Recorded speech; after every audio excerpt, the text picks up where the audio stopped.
क्या आप मानिया स्क्लोडोविस्का के बारे में जानते हैं? क्या आपको मालूम है कि वो एक बहुत ही गरीब घराने से ताल्लुक रखने वाली एक आम सी लड़की थी? और क्या आप ये जानते हैं कि उसने ऐसा क्या किया कि वो अचानक से इतनी अमीर हो गई? अगर आप ये दिलचस्प कहानी सुनना चाहते हैं तो मेरी ये वीडियो आखिर तक जरूर देखिए। पोलैंड के एक छोटे से कस्बे में एक गरीब लड़की रहती थी। उसका नाम मानिया स्क्लोडोविस्का था। वो ट्यूशन पढ़ाकर गुजर बसर करती थी। 19 वर्ष की उम्र में वो एक अमीर खानदान की 10 साल की बच्ची को पढ़ाती थी और इतनी ही उम्र में उस बच्ची का बड़ा भाई उसमें दिलचस्पी लेने लगा। वो भी इसकी तरफ माइल हो गई। चनाचे दोनों ने शादी करने का फैसला किया, लेकिन जब लड़के की माँ को पता चला तो उसने आसमान सर पर उठा लिया। उसने मानिया को कान से पकड़ा और पोर्च में ला खड़ा किया। उसने आवाज देकर सारे नौकर जमा किए और चला कर कहा, देखो ये लड़की जिसके पास पहनने के लिए सिर्फ एक फ्रॉक है, जिसके जूतों के तलवों में सुराख हैं और जिसे 24 घंटे में सिर्फ एक बार अच्छा खाना नसीब होता है, और वो भी हमारे घर से। ये लड़की मेरे बेटे की बीवी बनना चाहती है, ये मेरी बहू कहलाने की ख्वाहिश पाल रही है। तमाम नौकरों ने कहका लगाया और खातून दरवाजा बंद करके अंदर चली गई। मानिया को यूं महसूस हुआ जैसे किसी ने उसके ऊपर तेजाब की बाल्टी उलट दी हो। वो तहीन की शदीद एहसास में गिरफ्तार हो गई और उसने उसी पोर्च में खड़े खड़े फैसला किया कि वो जिंदगी में इतनी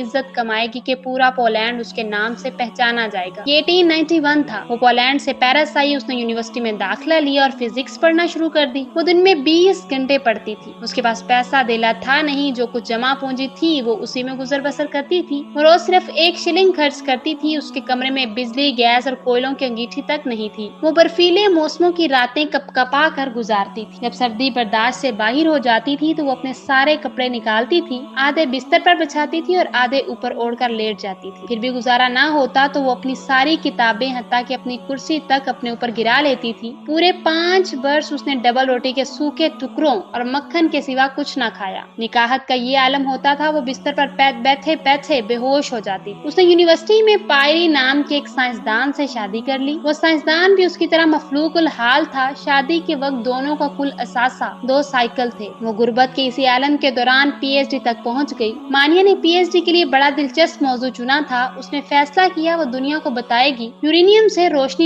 क्यों निकलती है। एक मुश्किल बल्कि नामुमकिन काम था, लेकिन वो उस पर जुट गई। तजर्बात के दौरान उसने एक ऐसा अंसर दरियाफ्त कर लिया जो यूरेनियम के मुकाबले में 20 लाख गुना रोशनी पैदा करता है। ये साइंस में एक बहुत बड़ा धमाका था। लोगों ने रेडियम का सबूत मांगा। मानिया और पायरी ने खस्ता हाल अहाता लिया, जिसकी छत सलामत थी और ना ही फर्श, और वो 4 वर्ष तक इस अहाते में लोहा पिघलाते रहे। उन्होंने तनो तनहा 8 टन लोहा पिघलाया और उसमें से मटर के दाने के बराबर रेडियम हासिल की। ये 4 साल इन लोगों ने गर्मियां हो या सर्दियां अपने अपने जिस्मों पर जी ली। भट्टी के जहरीले धुएं ने मानिया के फेफड़ों में सुराख कर दिए, लेकिन वो काम में जुटी रही। उसने हार ना मानी, यहाँ तक कि पूरी साइंस उसके कदमों में झुक गई। ये रेडियम कैंसर के लाखों करोड़ों मरीजों के लिए जिंदगी का पैगाम लेकर आई। हम आज जिसे शुआओं का इलाज कहते हैं, ये मानिया ही की इजाद थी। अगर वो लड़की 4 साल तक लोहा ना पिघलाती तो आज कैंसर के तमाम मरीज मर जाते। ये लड़की दुनिया की वाहिद साइंसदान थी जिसे जिंदगी में 2 बार नोबेल प्राइज मिला, जिसकी जिंदगी पर 30 फिल्में और सैकड़ों किताबें लिखी गई, और जिसकी वजह से आज साइंस के तालिब इल्म पोलैंड का नाम आने पर सर से टोपी उतार देते हैं। मौजूद सामीन, मैं उम्मीद करती हूँ मेरी आज की इस वीडियो से आपने बहुत सारी मालूमात हासिल कर ली और आपको ये वीडियो बहुत दिलचस्प लगेगी। अगर आपको ये वीडियो पसंद आए तो मेरे चैनल को लाइक, सब्सक्राइब और शेयर करना मत भूलिए। साथ ही साथ बेल आइकन को जरूर प्रेस कीजिए ताकि मेरे आने वाली हर नई वीडियो का नोटिफिकेशन आपकी स्क्रीन पर आपको मिल सके। अल्लाह हाफिज।